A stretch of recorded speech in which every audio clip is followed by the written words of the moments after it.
Hi, shalom, friends. Sometimes in the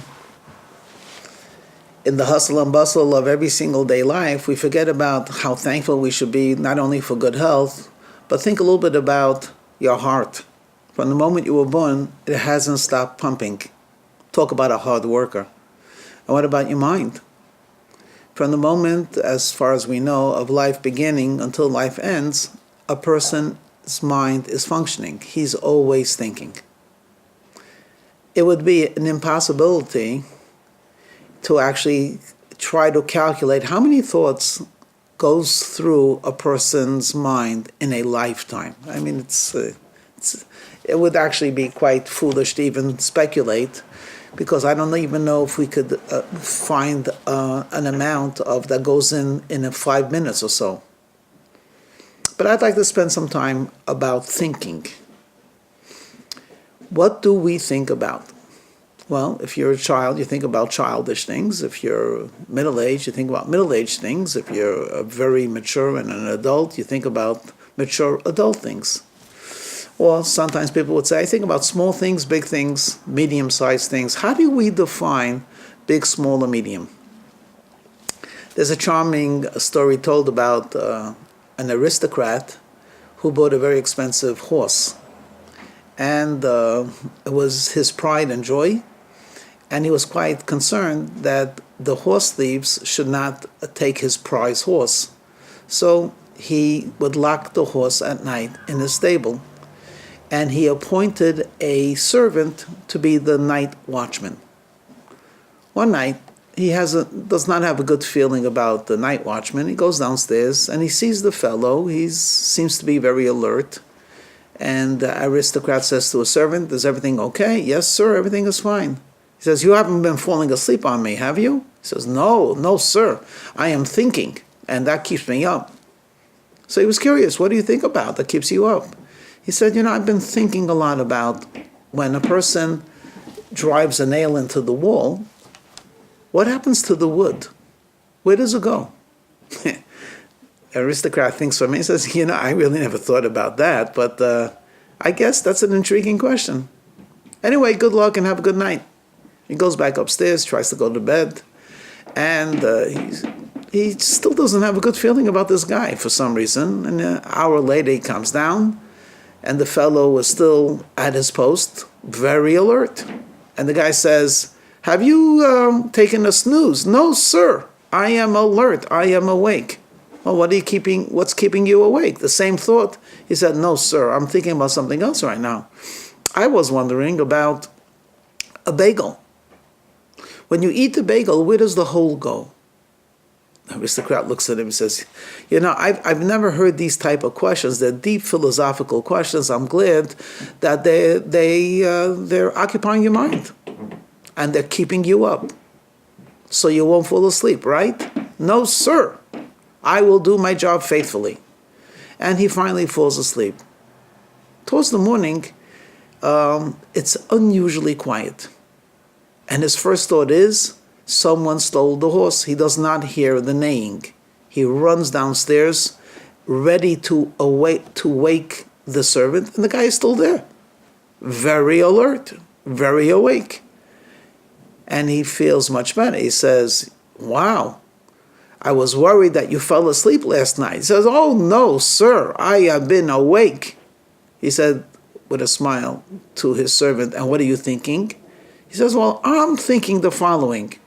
I am here, the watchman, and the door is locked of the stable, but I'm wondering, why don't I hear the horse?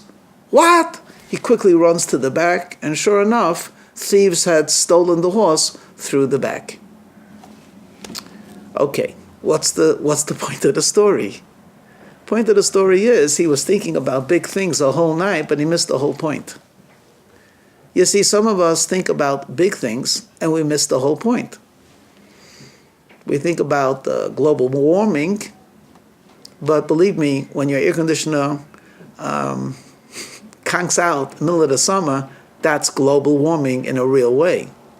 Some people think about the economy, going up, going down, stock market. But when you get laid off, that's real to you. So what is a big thought? What is a small thought? What is worthwhile to think about and what is silly to think about? Let me just, for a moment, define big and small. It's relative. If I told you a grain of sand, how big is it? You would say, not very. But put that grain of salt into your eye and you become very uncomfortable.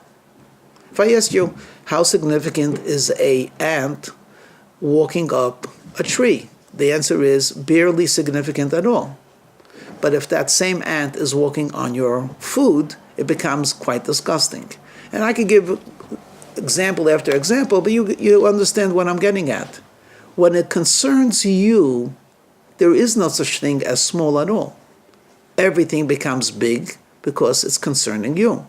Whereas the further it's removed from you, actually the smaller it becomes.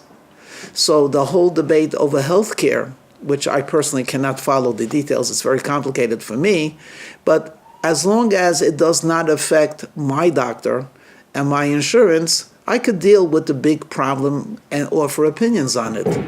But when suddenly my doctor cannot make an appointment for me, suddenly this becomes very real to me. And it's far more significant that my doctors see me than to repeal or to change healthcare for hundreds of millions of people. I would suggest a very simple statement. Big and small is defined as your input into it. If I ask you, what is a big problem? A big problem is a problem you cannot solve. What is a small problem? One that you could deal with. Big thoughts are the thoughts that you have no input on. Small thoughts are the ones that we should be dealing with, because they're the ones that we could have input and have a handle on. Okay, I'm sort of talking, let me bring this down in a real way. Let's say there's an extended weekend, okay? And you have someone that you work with. You come back here Monday or Tuesday after the extended weekend, and you say to your friend, what'd you do over the weekend? He says, oh, it was great. I did the windsurfing. I went to a very classy restaurant. It was very enjoyable. And then he says to you, what did you do? You say, nothing really. I hung out with the kids. Then one day we went to grandma. Nothing special. I didn't really do anything. No, stop for a moment. In the scheme of a family, in the scheme of life, the scheme of value, which one of the two people did nothing? The fellow that did windsurfing and a restaurant, and he already forgot both of them in terms of his experience, because next week he's going to want to try to do something different. Or you, who did nothing, but actually you created eternity.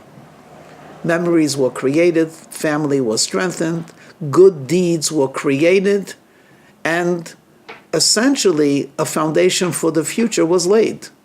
So who's the one that did nothing? You or him? One of the big mistakes that people make, and I use the word big, is they think that it's important to be involved in big projects and big thoughts. So they will argue vehemently whether or not the President of the United States is in collusion with Russia. They'll argue vehemently. They have strong opinions about people, whether or not they're abusing their privilege. But the very same people that are involved in these big discussions lose sight that the most important thing to them are their children. And they haven't spoken to their children for over a month.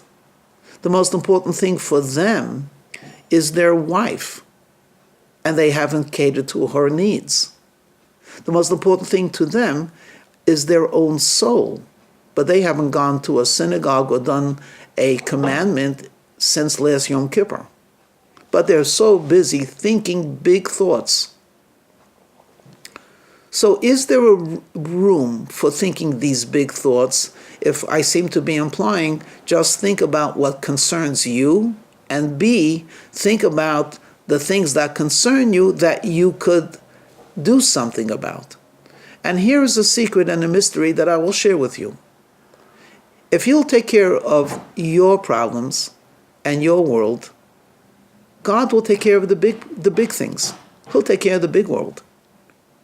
But when you start worrying about God's problem, you start worrying about the weather, which you cannot control, and you neglect taking care of your own personal life and environment, what?